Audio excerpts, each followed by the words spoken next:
SoCal Rocket Dynamics, and these are some of the guitars I used on Antisocialite. First up, my main guitar, both in the studio and on stage. This is a Brian Setzer Gretsch Hot Rod 6120. Not a lot of customization other than the paint, cobalt blue metal flake with pinstripes by our buddy Von Leadfoot. Regular TV Jones classic pickups, Delrin saddles on the bridge, helps the Bigsby tuning stabilization, and some added inlays. Next up, the Gretsch White Falcon, fairly stock except for the sparkly pickguard. This has Gretsch Filtertron pickups and Delrin saddles again on the bridge. Next up, another Setzer Hot Rod 6120. This one has the TV Jones T90 pickup. It gives it more of that classic Gibson P90 single coil kind of sound. When we were writing the record, I was listening to a lot of Nick Waterhouse, and Nick plays Gibson SG with P90, so I was kind of going for that sound. This one also has a Compton compensated bridge on it instead of the stock bridge. Stratocaster, this is customized a lot. I don't really play this guitar too much, but we use it for little accents and just a way of breaking the sound away from so many Gretsches. This is customized a lot with Planet Waves locking tuners, Delrin string tree, Delrin nut, Delrin saddles. One of the coolest things about this guitar is it's got a Seymour Duncan twang banger pickup, which is the Duncan pickup to kind of make a Strat sound like a Telecaster. So we used it on Baby Just Go, and kind of going for that Tom Petty American Girl sort of sound. Last but not least, the one really vintage guitar in the bunch is this 76 Gibson Firebird Bicentennial reverse reissue. Had this one since I was a kid, and the only thing I've changed out really is the bridge pickup, which replaced the mini humbucker at some point in the 80s with a full-size Duncan humbucker. So we're going to take a little look at one of the amps and a bunch of the pedals that I used on Antisocialite. Start with the amp, kind of not very typical for a rockabilly player, but I used the Egnator tweaker.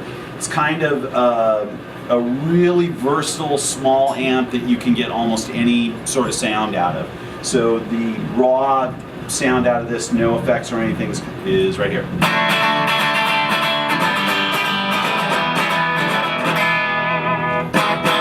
So very standard to put reverb on top of that and a little bit of slapback echo. So you pretty much would never hear me playing without a little bit of this, which is. So that's kind of my clean sound for songs like a Ghost and Baby Just Go. And then starting in the pedal chain over here, this is the Nocturne Brain Atomic Brain, and this is a real popular pedal with rockabilly guys. Basically, it just gives you the preamp section of a Roland Space Echo. And I use this for all but a couple of our cleanest songs. You can kind of hear the difference. That's without it. So when you're doing,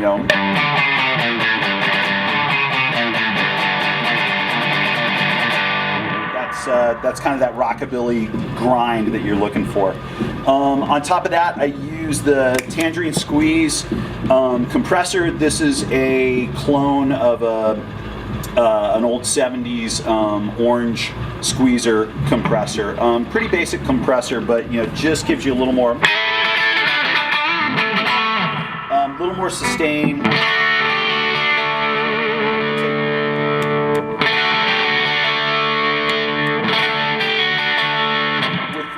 With the Atomic Brain, you have to be really subtle with the compressor because they can sort of interfere with each other. For solos, a lot of the time on the album I was using this Wampler Tweed 57, but it's again real nice overdrive pedal, much like a Fender amp. But recently I switched to this JHS Butchwalker Ruby Red distortion pedal. I like it a lot. It's very musical. It really responds to your playing.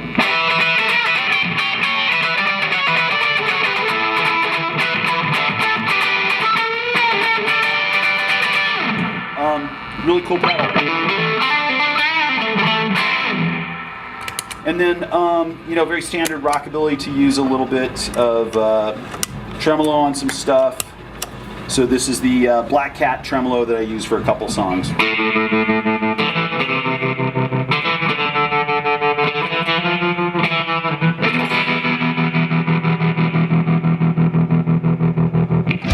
that's about it. This is one of the basses I play live with. It's a good beater with a nice wide board, so you can have a few beers. I use innovation silver slap strings on this particular bass. I use steels to record on a more acoustic inclined instrument. This one has dual sound posts to avoid feedback live.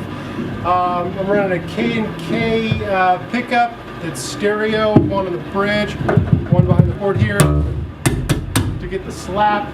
That runs into a stereo output jack, and that'll heads over the amp. I'll show you that in a second. Okay, over here at the amp, we're running the stereo signal over to my GK with the GK Neo cabinet because it's light and the 1001 RB is really powerful.